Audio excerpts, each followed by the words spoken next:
കാട്ടിൽ മഴ പെയ്യാതെ വറ്റിവരണ്ട് കിടക്കുന്ന സമയം ഒരു ദിവസം മഴ പെയ്യുന്നു. അത് കണ്ട കാട്ടിലെ മൃഗങ്ങളെല്ലാം സന്തോഷത്തോടെ അരുവിയുടെ അടുത്തേക്ക് വരുന്നു. കാട്ടിലെ രാജാവും അദ്ദേഹത്തിന്റെ കുടുംബവും വരുന്നു. കുഞ്ഞു സിംഹം വളരെയധികം സന്തോഷത്തോടെ അരുവിയുടെ നടുക്കൊരു പാറയിൽ കയറി നിൽക്കുന്നു. പക്ഷെ പെട്ടെന്ന് ആരും പ്രതീക്ഷിക്കാതെ അരുവിയിൽ വെള്ളം കൂടാൻ തുടങ്ങുന്നു. എല്ലാ ജീവികളും കരയിലേക്ക് കയറുന്നു. പക്ഷെ കുഞ്ഞു സിംഹത്തിന് കയറാൻ കഴിയുന്നില്ല.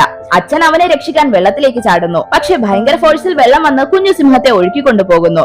അവൻ തന്റെ പാരന്റ്സിന്റെ അടുത്ത് നിന്ന് ഒത്തിരി ദൂരേക്ക് ഒഴുകി പോകുന്നു. അവനൊരു തടിയിൽ പിടിച്ച് വെള്ളത്തിൽ പൊങ്ങിക്കിടക്കുന്നു. അപ്പോൾ കരയിൽ നിന്ന് മറ്റൊരു കുഞ്ഞു സിംഹം അവനോട് സംസാരിക്കുന്നു. അതവനോട് നീ അപകടത്തിലാണെന്ന് പറയുന്നു. നോക്കുമ്പോൾ മുതലകൾ അവനെ ആക്രമിക്കാൻ വരികയാണ്. ഇവൻ വേഗത്തിൽ നീന്തി കരയിലേക്ക് വരുന്നു. കരയിൽ നിന്ന് കുഞ്ഞു സിംഹം അവന്റെ കയ്യിൽ പിടിച്ച് അവനെ മുകളിലേക്ക് കയറ്റാൻ ശ്രമിക്കുന്നു. പക്ഷെ പറ്റുന്നില്ല. പെട്ടെന്ന് തന്നെ ആ കുഞ്ഞു സിംഹത്തിന്റെ അമ്മ വന്ന് ആ മുതലകളെ ഓടിച്ചു വിടുന്നു. എന്നിട്ട് അവരെ കരയിലേക്ക് വലിച്ചു കയറ്റുന്നു.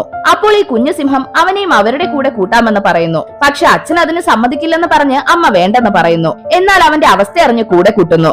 ആദ്യം അവനെ അവരുടെ കൂട്ടത്തിൽ കൂട്ടാൻ പറ്റില്ലെന്ന് പറഞ്ഞ അച്ഛൻ തന്റെ മകനെ അവൻ ഓടിത്തോൽപ്പിച്ചാൽ സമ്മതിക്കാമെന്ന് പറയുന്നു. എന്നാൽ തനിക്കൊരു ബ്രദറിനെ വേണമെന്ന് പറഞ്ഞ് ഇവൻ മനഃപൂർവ്വം തോൽക്കുന്നു. അത് മനസ്സിലാക്കിയ അമ്മ അവനെ പ്രശംസിക്കുന്നു. അങ്ങനെ ഇവനെയും അവരുടെ കൂട്ടത്തിൽ കൂട്ടുന്നു.